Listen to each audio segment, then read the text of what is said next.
So hi, I'm Leo Regaza, I'm a freshman. I'm Emily, I'm a junior, I'm in business school. We'd like to talk to you guys today about the vicious cycle of energy drinks. So briefly, just a quick overview of what we're going to talk about today. We're going to talk to you about the recommended hours of sleep, and specifically to college students, because we know as being college students you don't get the recommended hours of sleep.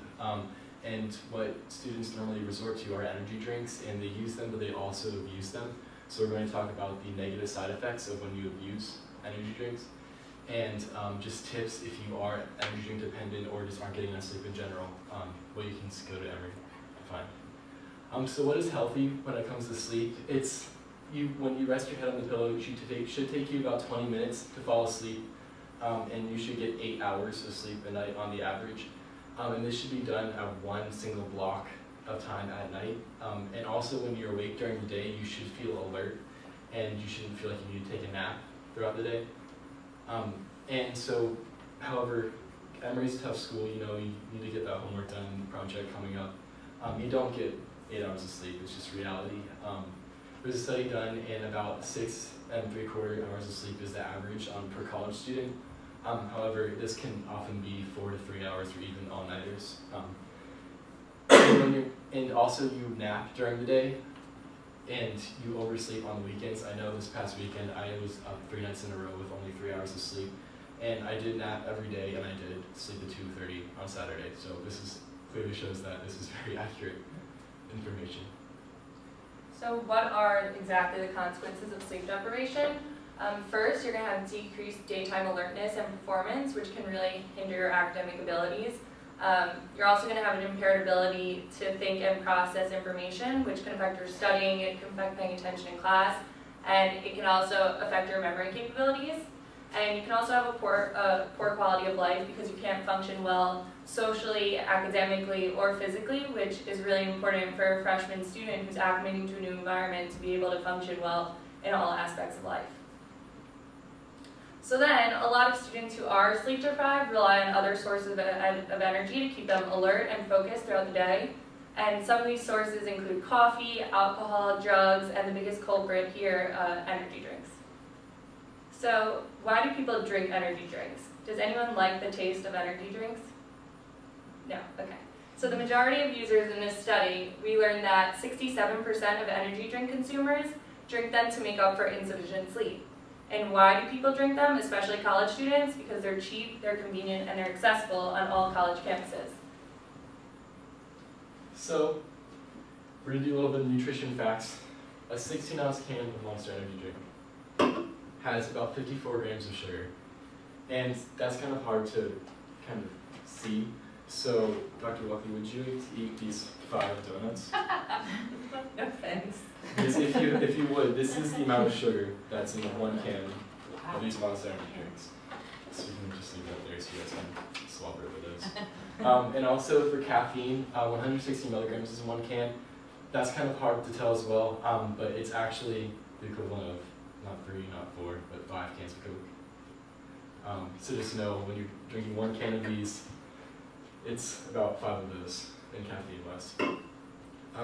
So the main culprit, as we started doing research, Emily and I, we were thinking sugar. It has to be the sugar. That's the main thing in these things that's really hurting your body. But after we did more research, we kind of found that it was the caffeine that really affected your body the most.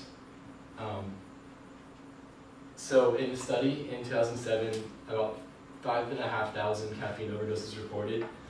46% were in individuals less than 19 years old, and 17, 18, 19, the upper end of that range is right when you're coming into college or your sophomore year of college.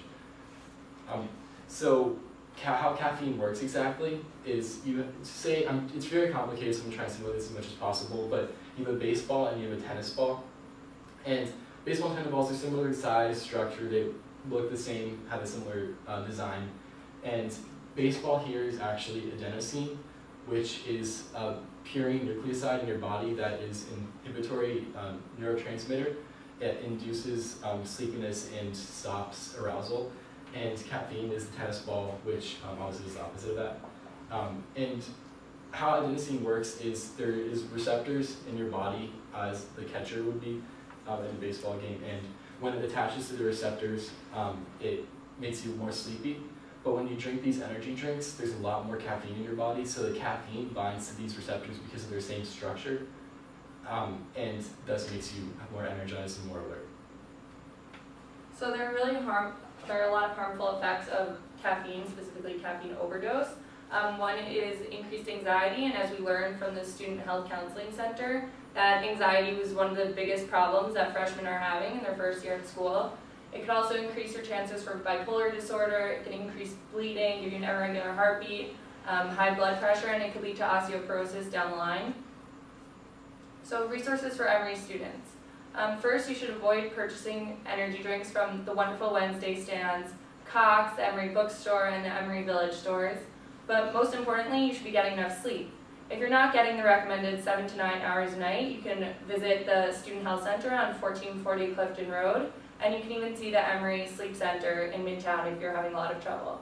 You should also manage your time and stress well, and you can visit the Student Counseling Center at 1462 Clifton Road, and they can really help you manage your stress. You should also stop cramming for your tests, and you can make an appointment with your academic team to discuss how your cramming and your time management for tests. And if you do feel that lack of energy, take a walk or eat a nutritious snack, but don't resort to energy drinks to make up for that. So some take-home points in conclusion: get enough sleep, at least 7 to 9 hours a night, to increase your alertness and your performance.